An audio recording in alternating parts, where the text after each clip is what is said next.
Matthieu chapitre 2 dans la Bible du Sommeur. Jésus était né à Bethléem en Judée sous le règne du roi Hérode. Or des mages venant de l'Orient arrivèrent à Jérusalem. Ils demandaient « Où est le roi des Juifs qui vient de naître ? Nous avons vu se lever son étoile et nous sommes venus lui rendre hommage. » Quand le roi Hérode apprit la nouvelle, il en fut profondément troublé et tout Jérusalem avec lui.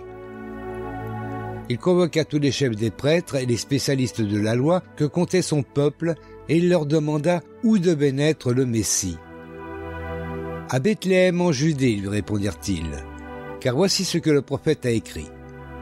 Et toi, Bethléem, village de Judée, tu n'es certes pas le plus insignifiant des chefs-lieux de Juda, car c'est de toi que sortira le chef qui, comme un berger, conduira Israël, mon peuple. » Là-dessus, Hérode fit appeler secrètement les mages et se fit préciser à quel moment l'étoile leur était apparue. Puis il les envoya à Bethléem en disant « Allez là-bas et renseignez-vous avec précision sur cet enfant. Puis quand vous l'aurez trouvé, venez me le faire savoir pour que j'aille, moi aussi, lui rendre hommage. » Quand le roi leur eut donné ses instructions, les mages se mirent en route. Et voici, l'étoile qu'ils avaient vue se lever les précédait. Elle parvint au-dessus de l'endroit où se trouvait le petit enfant, et là, elle s'arrêta. En revoyant l'étoile, les mages furent remplis de joie. Ils entrèrent dans la maison, virent l'enfant avec Marie, sa mère, et tombant à genoux, ils lui rendirent hommage. Puis ils offrirent leur coffret et lui offrirent en cadeau de l'or, de l'encens et de la myrrhe. Cependant, Dieu les avertit par un rêve de ne pas retourner auprès d'Hérode. Ils regagnèrent donc leur pays par un autre chemin. Après leur départ, un ange du Seigneur apparut à Joseph dans un rêve et lui dit « Lève-toi, prends l'enfant et sa mère et fuis en Égypte. Tu y resteras jusqu'à ce que je te dise de revenir, car Hérode fera rechercher l'enfant pour le tuer. » Joseph se leva donc et partit dans la nuit, emmenant l'enfant et sa mère pour se réfugier en Égypte. Il y resta jusqu'à la mort d'Hérode.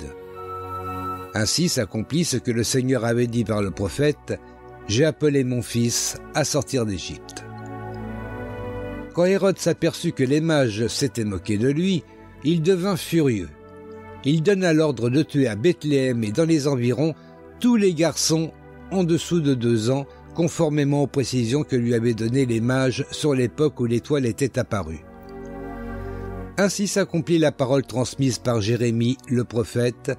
On entend à Rama une voix qui gémit et d'abondants sanglots amers. Rachel pleure ses fils et elle ne veut pas se laisser consoler car ses fils ne sont plus. Après la mort d'Hérode, un ange du Seigneur apparut en rêve à Joseph en Égypte et lui dit « Lève-toi, prends l'enfant et sa mère et retourne avec eux dans le pays d'Israël, car ceux qui voulaient tuer l'enfant sont morts. » Joseph se leva, prit l'enfant et sa mère et retourna dans le pays d'Israël. Mais il apprit qu'Archélaüs était devenu roi de Judée à la place de son père Hérode. Il eut donc peur de s'y installer et averti par Dieu dans un rêve, il se retira dans la province de Galilée, où il s'établit dans une ville appelée Nazareth. Ainsi se réalisa cette parole des prophètes, on l'appellera le Nazaréen.